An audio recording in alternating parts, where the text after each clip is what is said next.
Hello viewers, welcome to I school. তোমাদের সকলকে I স্কুলে স্বাগত জানাচ্ছি। আজকের পর্বে আমরা ক্লাস 9-এর বাংলা বিষয়ের মডেল অ্যাক্টিভিটি টাস্ক নিয়ে আলোচনা করব। এটা হচ্ছে তোমাদের পার্ট 8। এর আগে তোমাদের যেগুলো মডেল অ্যাক্টিভিটি টাস্ক দেওয়া হয়েছিল সেখান থেকে কিছু কিছু অংশ নিয়ে কম্বাইন করে তোমাদের ফাইনাল পূর্ণ 50 মনের মডেল অ্যাক্টিভিটি টাস্ক দেওয়া হয়েছে। তো আজকে যেটা আমরা করছি বাংলা প্রথম ভাষা, ঠিক আছে? তো শুরু করছি আমরা 1 নম্বর কোশ্চেন থেকে। ঠিক উত্তরটি বেছে নিয়ে লেখো। 1 নম্বর, ঈশান হলো উত্তর পূর্ব কোণ। তাহলে 1 হচ্ছে ক নম্বর উত্তর। তবে দেখো 2 নম্বর, আজ আমার সংসার চলবে কিভাবে? প্রশ্নটি করেছে কে? ধীবর। উত্তর কি হচ্ছে? গ নম্বরটা। তবে দেখো 3 নম্বর, বন্ধুগণ হাসবেন না একথা বলেছেন কে? ক নম্বর উত্তর হবে ইলিয়াস, ঠিক আছে? তারপর নেক্সট দেখো 4 নম্বর, মাস্টার মশাইয়ের কাছ থেকে এইটুকুই আমার নগদ লাভ। বক্তার লাভ হয়েছিল 10 টাকা, ঠিক আছে? তাহলে উত্তর হচ্ছে 1-4 খ নম্বর। এবার নেক্সট চলে যাচ্ছে আমরা 5 নম্বর, নোঙ্গর কবিতাটি যে কাব্যগ্রন্থের অন্তর্গত সেটা হচ্ছে সাদা মেঘ কালো পাহাড়। উত্তর হচ্ছে খ নম্বর। এবার যাচ্ছি আমরা 2 নম্বর কোশ্চেন। 2 নম্বর কোশ্চেন কী বলেছে? যে কম বেশি 15টি শব্দের মধ্যে উত্তর লেখো। 1 নম্বর, প্রজা চমকিত। প্রজা চমকিত কেন? উত্তর লিখেছি আমরা, দেখো 1 নম্বর, উদ্ধৃতাংশটি কবি কঙ্কন মুকুন্দ চক্রবর্তী লেখা কলিঙ্গ দেশে ঝড় বৃষ্টি থেকে সংগৃহীত হয়েছে, যেটি চণ্ডীমঙ্গল কাব্যের অন্তর্গত। প্রজারা চমকিত কারণ কলিঙ্গ দেশে ঝড় বৃষ্টি বজ্রপাতের ফলে এক দুর্যোগপূর্ণ আবহাওয়ার সৃষ্টি হয়। ঝড়ের দাপটে মাঠের শস্য উপড়ে লণ্ডভণ্ড হয়ে যায়, তা দেখে প্রজারা চমকিত হয়েছিল। নেক্সট আমরা 2 নম্বর, ধীবর বৃত্তান্ত নাট্যাংশে ধীবরের বাড়ি কোথায়? মহাকবি কালিদাসের রচিত সংস্কৃতের নাটক অভিজ্ঞানম শকুন্তলম থেকে আলোচ্য ধীবর বৃত্তান্ত নাট্যাংশটি সংগৃহীত হয়েছে। ধীবরের বাড়ি চক্রাবতারে, ঠিক আছে? এইবার দেখো 3 নম্বর কোশ্চেন, ইলিয়াস তো ভাগ্যবান পুরুষ, কারা একথা বলতো?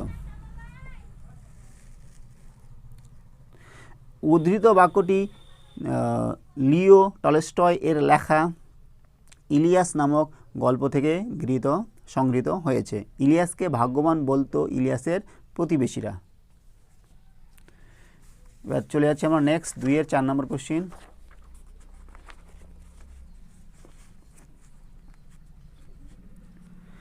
মনে এলো মাস্টার মশাইয়ের কথা, কখন এমনটি ঘটেছে? দেখো 2-4 নম্বর, উদ্ধৃত অংশটি নারায়ণ গঙ্গোপাধ্যায়ের লেখা দাম গল্প থেকে সংগৃহীত হয়েছে। কথকের মনে মাস্টার মশাইয়ের কথা এসেছিল যখন একটি পত্রিকার পক্ষ থেকে ছেলেবেলার গল্প লেখার ফরমাইশ এসেছিল।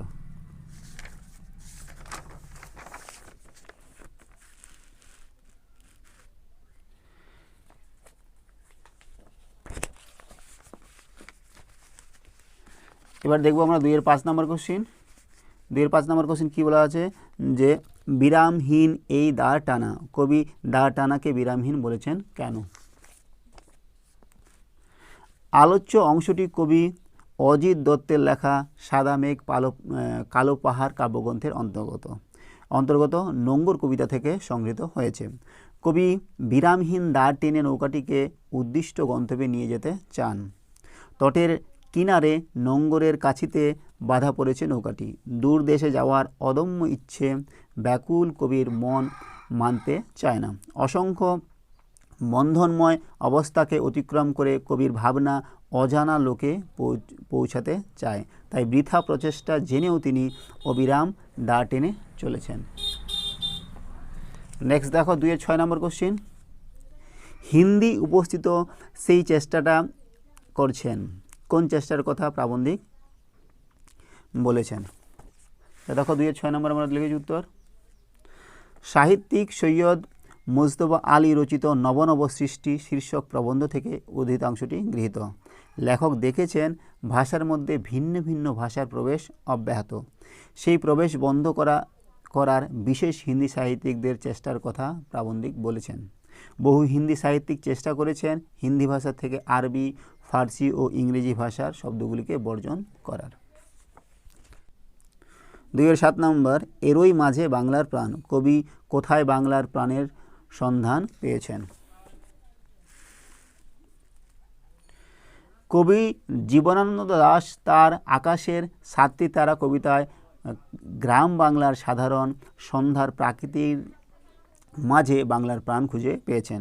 বাংলার নরম ধানের গন্ধ, কলমি, চাঁদা, সরপুঁটি মাছের ঘ্রাণ, হাঁসের পালক, স্বর, পুকুরের জল, কিশোরীর চাল ধোয়া, ভিজে শীতল হাত, কিশোরের পায়ে দলা মুথা ঘাস আর লাল লাল বট ফলের ব্যথিত গন্ধের ক্লান্ত নীরবতার মধ্যে বাংলার প্রাণের স্পন্দন ধ্বনিত হয়েছে। তাহলে আমাদের 2-7 গেল। এবার যাচ্ছি 2-8 নম্বর কোশ্চিন। 2-8 নম্বর কোশ্চিন কী বলেছে? এখন আমার দৃঢ় বিশ্বাস হয়েছে। পত্রলেখকের দৃঢ় বিশ্বাসটি কী? মিস নোবেল ছিলেন স্বামী বিবেকানন্দের শিষ্যাদের মধ্যে অন্যতম ও অগ্রগণ্য। তার দ্বারা সংগঠিত কল্যাণমূলক কাজের বিবরণ শুনে স্বামী বিবেকানন্দের দৃঢ় বিশ্বাস হয়েছে যে ভারতের কাজে মিস নোবেল এর এক বিরাট ভবিষ্যৎ রয়েছে। দেখো 2-9 নম্বর, যা গিয়ে ওই উঠানে তোর দ্বারা। সেখানে গিয়ে দাঁড়ালে কোন দৃশ্য দেখা যাবে? দেখো 2-9 নম্বর, কবি নীরেন্দ্রনাথ চক্রবর্তীর লেখা কবিতা আবহমান এ উঠানে দাঁড়ালে দেখা যায় ছোট্ট ফুল সন্ধ্যার বাতাসে দুলছে, আর দেখা যায় চিরকাল ধরে প্রায় একই রয়ে যাওয়া প্রাকৃতিক রূপ। না জানি কত লোক এসে ঘর বেঁধেছে, কতজন তারার মালায় নিজেদের স্বপ্ন বুনেছে। তারা হারিয়ে গেলেও আবহমান কাল ধরে সূর্য উঠছে, সন্ধ্যা নামছে, চক্রাকারে আবর্তিত হওয়া জীবনের প্রবাহ দেখা যায় উঠানে দাঁড়িয়ে। এবার দেখো 2-10 নম্বর, তোমার বাড়ি কোথায়? রাধারানী এই প্রশ্নের উত্তরে কি বলেছিল? রাধারানী গল্পে অজানা অচেনা লোকটি অন্ধকারে রাধারানীকে বাড়ি কোথায় প্রশ্ন করলে তার উত্তরে সে জানায় যে সে শ্রীরামপুরে থাকে। নেক্সট আমরা যাচ্ছি 3 নম্বর কোশ্চিন। প্রসঙ্গ নির্দেশ সহ কম বেশি 60টি শব্দের মধ্যে উত্তর লেখো। 1 নম্বর, আমার বাণিজ্য তরী বাধা পড়ে আছে। কোন বাণিজ্য তরী? সেটি বাধা পড়ে আছে কেন? উদ্ধৃত পঙ্ক্তিটি অজিত দত্তের লেখা নোঙ্গর কবিতা থেকে নেওয়া হয়েছে। এখানে কবির সাহিত্য আর কল্পনার ভাণ্ডারে পূর্ণ সৃষ্টি সম্ভারকে বাণিজ্য তরী বলা হয়েছে। আমাদের জীবন জীবিকার জালে আটকে পড়েছে। জীবনের নানা দায়িত্ব কর্তব্যের টান যেন ভাটার টানের মতো অমোঘ, কিন্তু স্বপ্ন কল্পনা সাহিত্য ভরা তরী নিয়ে কবি পাড়ি দিতে চান 7 সমুদ্র পারে। দূর দূরান্তে ছড়িয়ে দিতে চান তার সৃষ্টিকে। তাই এখানে বাণিজ্য তরীর প্রসঙ্গ এসেছে। এই তরী অসংখ্য বন্ধনে বাধা পড়ে আছে, যা তরীকে নোঙ্গরের মতো আঁচল করে দিচ্ছে। 3-2 নম্বর, সংস্কৃত ভাষা আত্মনির্ভরশীল প্রাবন্ধিক কেন এমন মন্তব্য করেছেন? উদ্ধৃতাংশটি সৈয়দ মুজতবা আলীর লেখা নব সৃষ্টি প্রবন্ধ থেকে নেওয়া হয়েছে। নতুন শব্দ সৃষ্টির জন্য সংস্কৃত প্রথমে ধার করার কথা না ভেবে আপন ভাণ্ডারে অনুসন্ধান চালায়। সেখানকার কোনো ধাতু বা শব্দের অদল বদল ঘটিয়ে কিংবা পুরনো ধাতু দিয়ে নতুন শব্দটি বানিয়ে নেওয়া যায় কিনা খুঁজে দেখে। অন্য কোনো ভাষা থেকে শব্দ ধার করলেও তার সংখ্যা খুবই কম, তাই সেভাবে অন্য ভাষার উপর নির্ভরশীল নয় বলেই লেখক সংস্কৃত ভাষাকে আত্মনির্ভরশীল বলে মনে করেছেন। এবার 3 নম্বর দেখো, আমি এই ঘাসে বসে থাকি। কোন সময়ে কবি ঘাসে বসে থাকেন? তখন প্রকৃতির কেমন রূপ তার চোখে ধরা পড়ে? জীবনানন্দ দাশের লেখা আকাশের 7টি তারা কবিতায় যখন আকাশে 7টি তারা ফুটে ওঠে তখন কবি ঘাসের উপর বসে থাকেন। দিবসের অবসানে যখন সন্ধ্যা শান্ত রমণীয় হয়ে বাংলার বুকে নেমে আসে তখন কবি বুঝতে পারেন এক কেশবতী কন্যার আগমন বার্তা। সেই নারী যেন চুল দিয়ে জাম কাঁঠাল হিজলের বনে স্নেহচুম্বন দেয়। তিনি টের পেয়ে যান নরম ধানের গন্ধ বা কলমির ঘ্রাণে, পুকুরের জলে বা হাঁসের পালকে পল্লী বাংলার আসল রূপ লুকিয়ে আছে। 3-4 নম্বর, নটে গাছটা বুড়িয়ে ওঠে কিন্তু মুড়োয় না। উদিতাংশে নটে গাছের প্রসঙ্গ উত্থাপনে আবহমান কবিতায় রূপকথার আবেশ কীভাবে রচিত হয়েছে বিশ্লেষণ করো। দেখো, নটে গাছ মুড়োনোর প্রসঙ্গ বাংলার এক বিখ্যাত প্রবাদ থেকে গৃহীত, যার মানে গল্প সমাপ্ত হলো। উদিতাংশটি নীরেন্দ্রনাথ চক্রবর্তীর আবহমান কবিতার অংশ বিশেষ। বিগত শতক থেকেই ভোগবাদী জীবনের টানে গ্রামের মানুষ ধীরে ধীরে শহরমুখী হয়েছে। গ্রাম ছেড়ে তারা বাসা বেঁধেছে শহরে। শহরের জীবন তাদের হয়তো কিছু ভোগের উপকরণ দিতে পেরেছে, কিন্তু যা দিতে পারেনি তা হলো অনাবিল শান্তি ও সৌন্দর্য। গ্রাম জীবনের চিরন্তন সৌন্দর্য আর অনাবিল শান্তি কবির মনে বারবার জাগিয়েছে প্রত্যাবর্তনের বাসনা। কবি বিশ্বাস করেন গ্রামের এই জীবন কোনোদিনই প্রাণহীন হয় না। এই জীবন যতই পুরনো হোক কখনো মুড়িয়ে যায় না। রূপকথার গল্প শেষ হওয়ার সঙ্গে সঙ্গে নটে গাছটি মুড়িয়ে যায়, তবে কবিতায় নটে গাছটি মুড়িয়ে যায় না, কিন্তু বুড়িয়ে যায়। এখানে ফিরতে পারলেই মিলবে এক পরিপূর্ণ আনন্দময় জীবনের আশ্বাস। এখানেই আছে আধুনিক শহুরে মানুষের সমস্ত যন্ত্রণার সুনিশ্চিত নিরাময়। এবার 3-5 নম্বর, আর আহারের সংস্থান রইল না। রাধারানী ও তার মায়ের দুর্গতির চিত্র রাধারানী পাঠ্যাংশে কীভাবে চিত্রিত হয়েছে তা উদিতাংশের আলোকে আলোচনা করো। রাধারানীর পিতা বিত্তবান হলেও আকস্মিক তার মৃত্যুর পর জনৈক মামলাবাজ জ্ঞাতির কারণে স্বামীর বাড়ি ভদ্রাসন থেকে বিতাড়িত সম্পূর্ণ সহায় সম্বলহীন রাধারানীর মা ও রাধারানীর কথাই উদিতাংশে বলা হয়েছে। রথযাত্রার আগে রাধারানীর মা খুব অসুস্থ হয়ে পড়ল, একেবারেই শয্যাশায়ী। এই অবস্থায় কাজ করা সম্ভব নয়। অন্যদিকে রাধারানী ছোট, তার পক্ষেও উপার্জন অসম্ভব। ঘরেও সঞ্চিত আহার্য নেই, তাই তাদের আর আহার চলে না। চলে যাচ্ছে আমরা 4 নম্বর কোশ্চিন। নিচের প্রশ্নগুলির উত্তর নিজের ভাষায় লেখো। 4-1 নম্বর, নিরবধি 7 দিন বৃষ্টি নিরন্তর। এই প্রাকৃতিক বিপর্যয় কলিঙ্গবাসীর জীবনকে কীভাবে বিপন্ন করে তুলেছিল তা আলোচনা করো।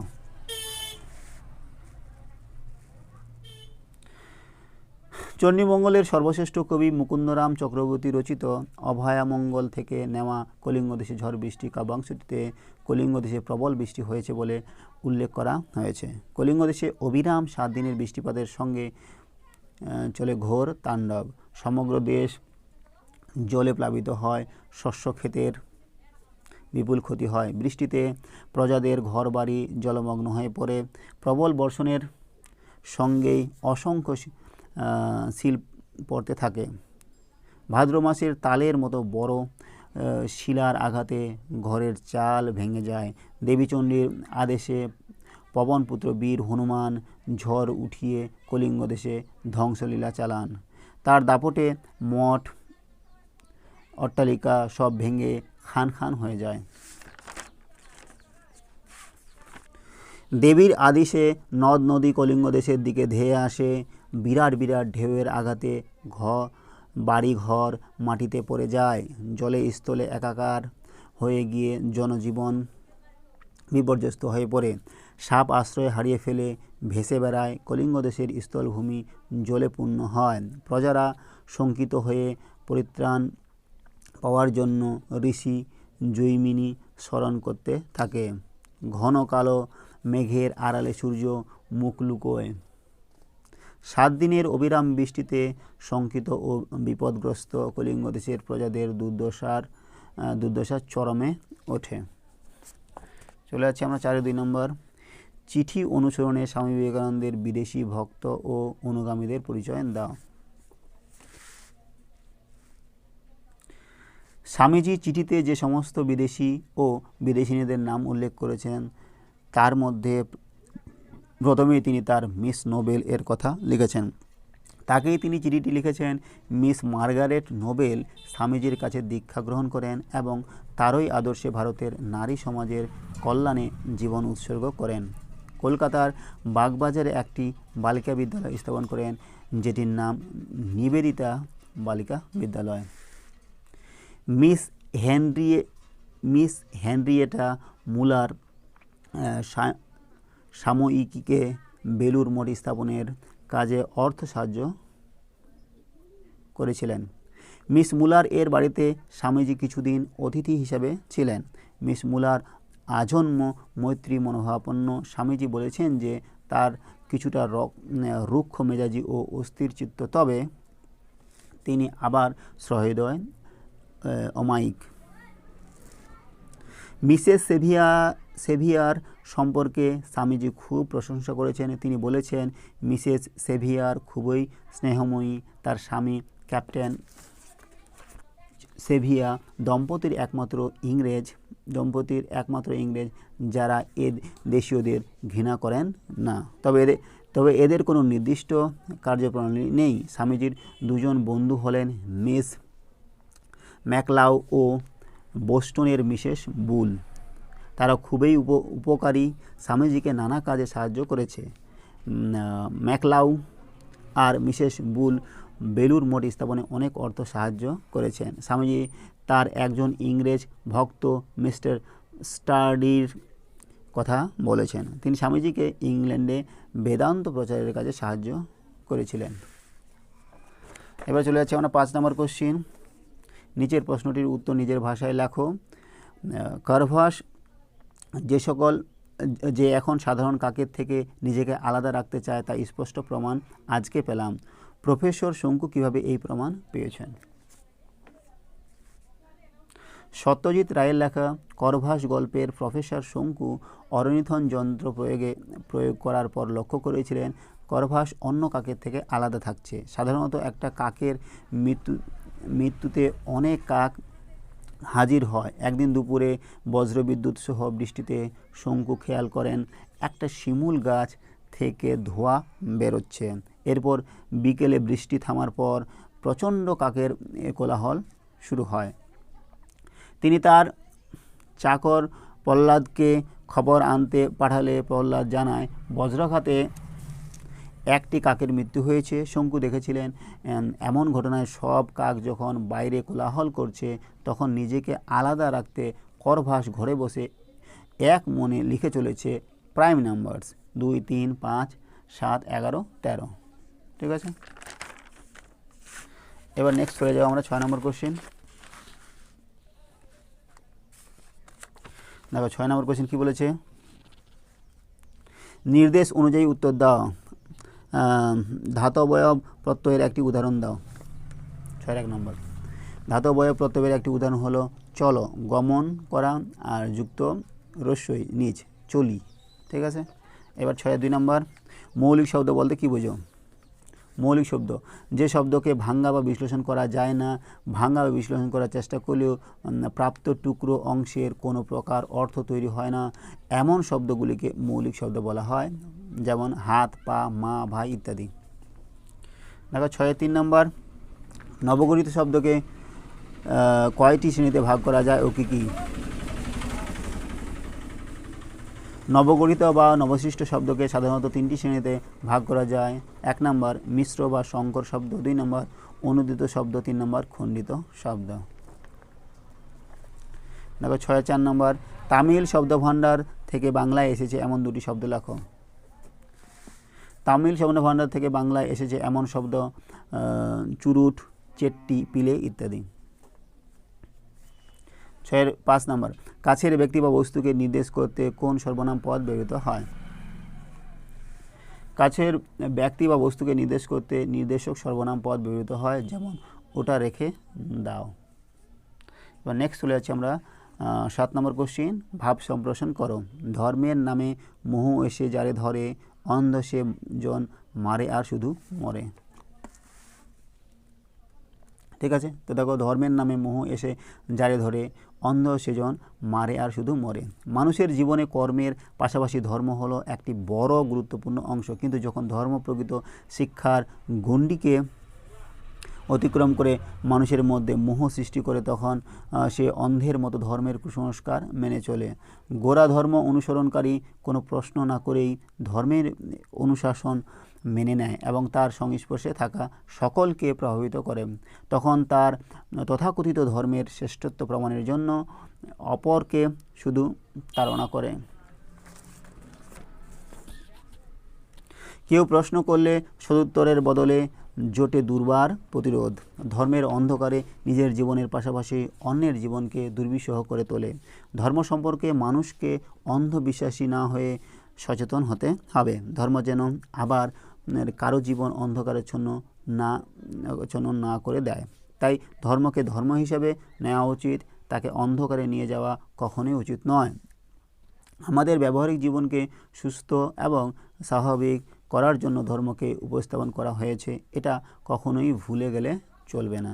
ঠিক আছে, তাহলে আজকে আমাদের ক্লাস 9-এর বাংলা প্রথম ভাষা বিষয়ের মডেল অ্যাক্টিভিটি টাস্ক কমপ্লিট হলো। সঙ্গে থাকার জন্য অসংখ্য ধন্যবাদ। দেখা হচ্ছে পরের ভিডিওতে। Have a nice day.